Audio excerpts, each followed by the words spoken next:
अभ्यास वर्ग में सहभागिता निभा रहे हैं। आज यह अंतिम सत्र कार्यकर्ता विकास का है, इसके बाद समापन सत्र होगा।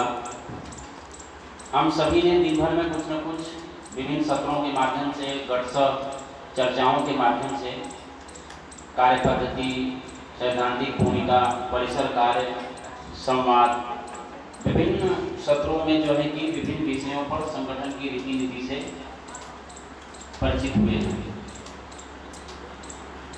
कार्यकर्ता विकास हमारे संगठन के कार्यकर्ताओं के लिए एक महत्वपूर्ण विषय है, क्योंकि जब कोई भी व्यक्ति किसी संस्था अथवा संगठन से जुड़ता है तो उसकी कोई न कोई इच्छा होती है, कुछ न कुछ उसका स्वार्थ होता है। अखिल भारतीय विद्यार्थी परिषद से जब विद्यार्थी जुड़ता है तो उसको भी लगता है कि मुझे क्या मिलेगा, हमारा किस प्रकार से विकास होगा। अखिल भारतीय विद्यार्थी परिषद भी अपने स्थापना काल से ही भारत के पुनर्निर्माण को लेकर के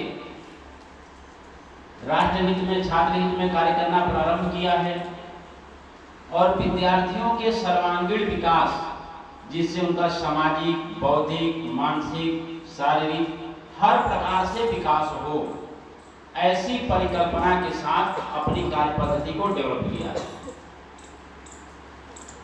कार्यकर्ता विकास हेतु तो अपना उद्देश्य राष्ट्रीय पुनर्निर्माण के व्यापक संदर्भ में शैक्षिक पुनर्रचना करना तथा आज का नागरिक होने के नाते अन्य सभी क्षेत्रों में भी अपना कुछ दायित्व है उसे क्रियान्वित करना, ये अखिल भारतीय विद्यार्थी परिषद का उद्देश्य है।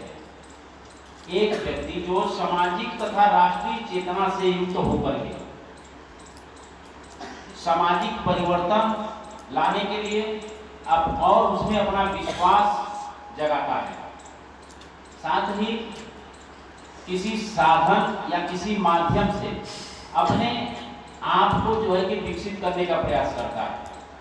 तो अखिल भारतीय विद्यार्थी परिषद भी अपने कार्यकर्ता के सर्वांगीण विकास के लिए विभिन्न कार्यक्रमों, रचनात्मक, क्रियात्मक एवं आंदोलनात्मक कार्यक्रमों के माध्यम से अपने कार्यकर्ता का समुचित विकास करने का प्रयास करता है।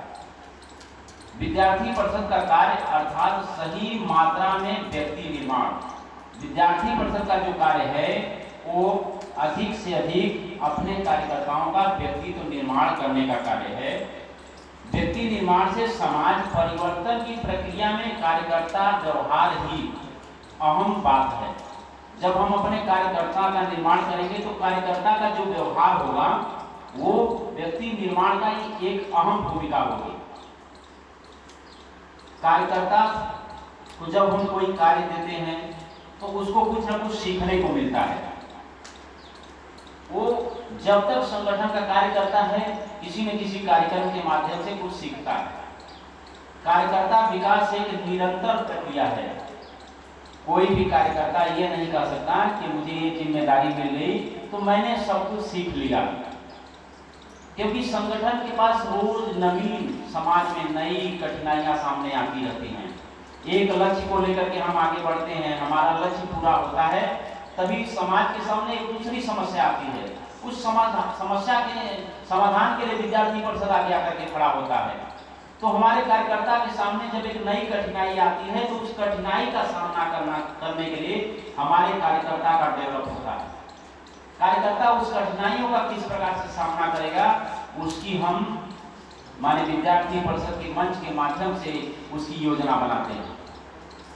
इस नाते कार्यकर्ता का विकास में हमारा स्वयं का उदाहरण, माने एक कार्यकर्ता का विकास कैसे होगा उसके लिए हमें खुद उदाहरण बनाना होगा।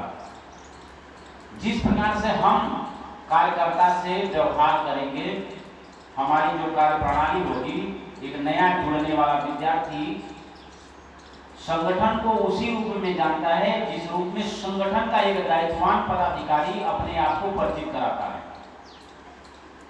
एक महत्वपूर्ण कार्यकर्ता अपने आप को जिस प्रकार से नए विद्यार्थी के सामने प्रस्तुत करेगा, वो व्यक्ति संगठन का आकलन उसी के हिसाब से करता है। जब हमको कार्यकर्ता का विकास करना है तो सबसे महत्वपूर्ण है कि संपर्क को ढूंढना। जब हम कार्यकर्ता से संपर्क का माध्यम ढूंढेंगे, फिर उसे बातचीत करेंगे, बातचीत के माध्यम से हम अपना संपर्क आगे बढ़ाएंगे। जब संपर्क के माध्यम से, बातचीत के माध्यम से हम किसी विद्यार्थी को संपर्क में लाते हैं तो उससे हम मित्रता करते हैं, उसको अपना मित्र बनाते हैं।